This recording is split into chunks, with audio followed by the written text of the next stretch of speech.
Well, greetings. Glad to have you joining us today. I'm Pastor Phil, and we have these stories that we love to share. And of course, it's getting very, very close to Christmas now. And there's a Christmas banner right beside me. You can even see that. And that will remind you, of course, that's getting close to Christmas. And so the name of our book today, it's The Spirit of Christmas, and it's by Nancy Tillman. So let's see what our story might be all about today.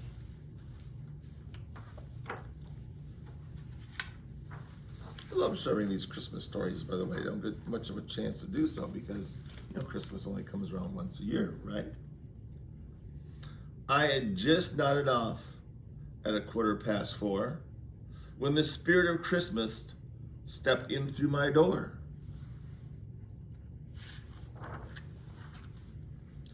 With a great show of sparkles, he decked all the halls in tinsel and twinkles and bright shining balls.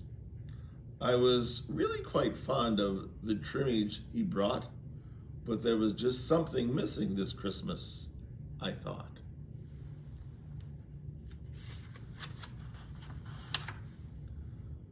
Bells, he said, jingle bells. Bells right away. Bells on a one-horse galloping sleigh. Well, that's a part of Christmas, isn't it? We all sing jingle bells, and of course there's the sleigh and there's the horse. And a toy soldier band dressed up in marching red sashes. We all love hearing bands at Christmas.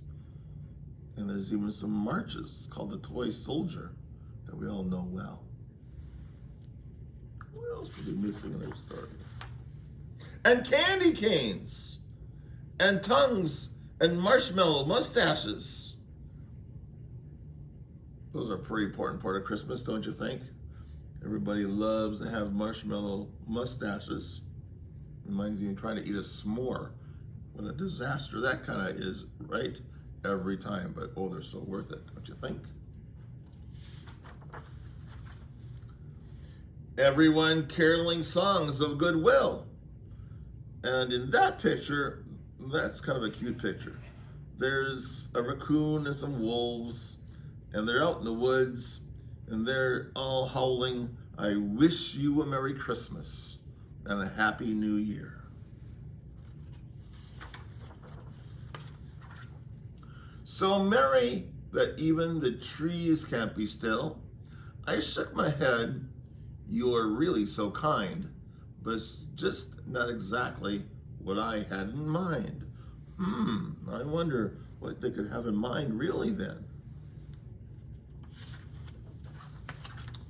Oh, here's a great picture. Look at the lion with the lamb. He spoke to me then in the whisper of wings. There are gentle things that this season brings. And if we remember reading from the book of Isaiah, it says the lion shall lie down with the lamb, and all shall live in peace and harmony. And we certainly hope that day comes. Snow that lies silent, as quiet as a mouse. Look what he's doing. What's he doing there? We all know what he's doing, right? He's making a snow angel. Every single one of us have done that, I think, at some time or the other.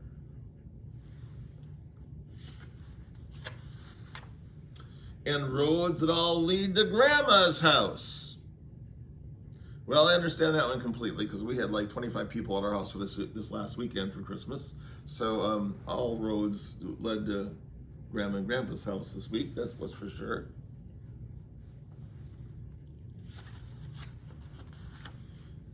And here's a picture of, remember this 12 days of Christmas? 12 Lords a Leaping. So that's missing from their story too, that song.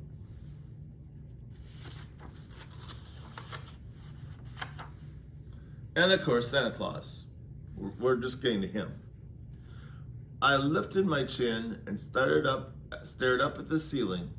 I still wasn't getting that warm Christmas feeling. Well, how could that be?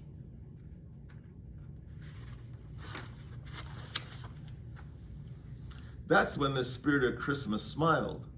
Remember, this all began with the birth of a child. Because it took nothing but love to begin it. It's not really Christmas if love isn't in it. Your trees may be large as the room will allow, with a big yellow star on the upper boughs. But of one thing I'm certain, I'm sure of one thing, it is love that makes the angels sing. And here you can see maybe the words, joy to the world, right? There's one of another Christmas songs. And that's when I got it.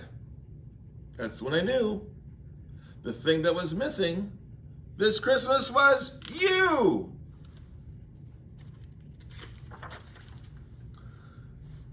And so then, my darling, wherever you roam, you may always be safe. May you always come home.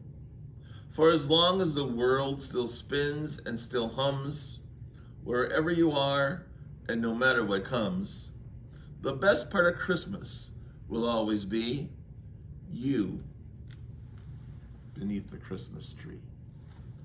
Isn't that a great story? You beneath the Christmas tree. And the last page says, you can read the last page on your own. It all says one thing. You are loved. Ta-da! With that, I wish you a Merry Christmas. I hope you enjoyed our stories today. And we'll see you again real soon with some more Christmas stories as we continue to get closer to Christmas. So take care. God bless. Bye for now.